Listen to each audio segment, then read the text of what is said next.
Yang kedua juga dikatakan sebagai minggu damai, atau yang juga dikatakan sebagai minggu untuk bertobat. Dan pada tanggal ini juga tanggal 8 Desember gereja merayakan pesta Maria dikandung tanpa noda. Di pestanya Suster Ruth. Pada hari ini mereka merayakan juga hari jadi yang ke-135 bagi para suster-suster SSPS. Saudara-saudara terkasih, dalam bacaan Injil pada hari ini kita mendengar bersama bahwa Yohanes Pembaptis datang dan tampil untuk memberitakan tentang pertobatan. Dan dengan jelas dikatakan dalam bacaan Injil bahwa baptisan Yohanes adalah baptisan tobat untuk pengampunan dosa. Saya teringat ketika saya mengajar katekumen, ada salah satu katekumen itu pintar sekali. Ketika saya selesai menjelaskan tentang baptis, dia mengatakan, "Romo, saya bertanya, silakan."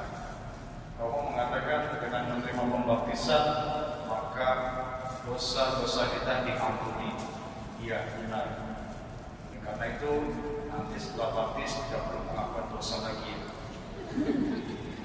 Benar juga. Baik, saya beri satu kondisi, ya bisa. Tapi yakin tidak kamu setelah baptis tidak berbuat dosa? Mulai bingung gitu. Kadang-kadang kita berpikir bahwa kita menerima semua segala sesuatu dan kita tidak lagi mau berusaha lebih lanjut.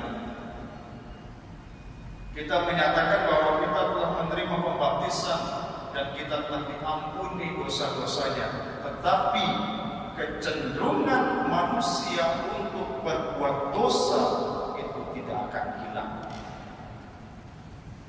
Sekarang ke gereja, mungkin keluar gereja belum menit sudah buat dosa. Bisa jadi kan?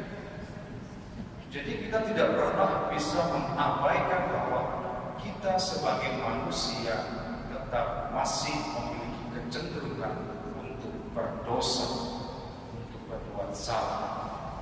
Itulah sebabnya mengapa gereja menyediakan bagi kita sakramen tobat, sakramen pengampunan dosa, supaya kita diberi waktu untuk terus-menerus memperbaharui diri.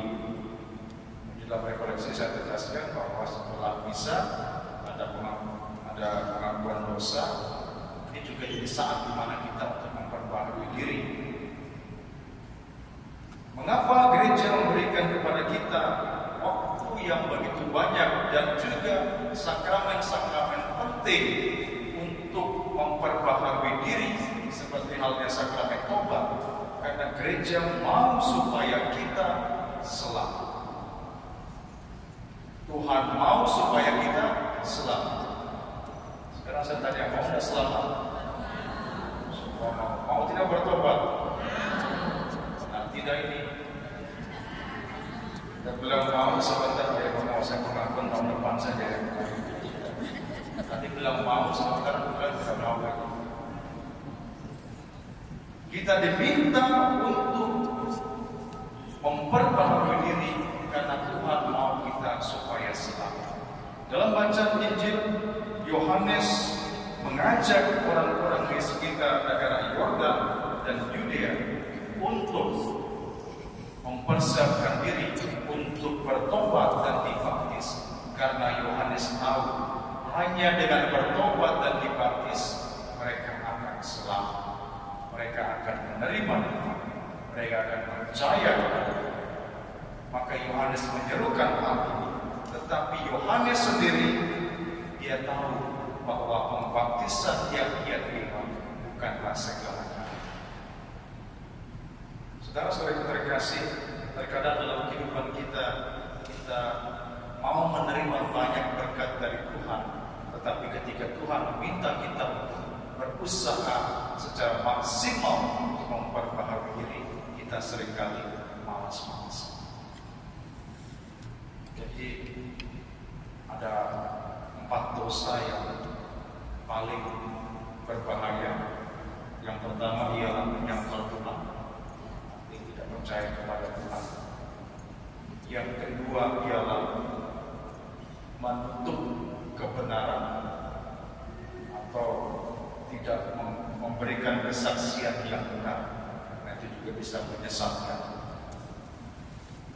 Yang keempat ialah tidak mengakui atau tidak menerima adanya Tuhan. Dan yang terakhir apa? Malas.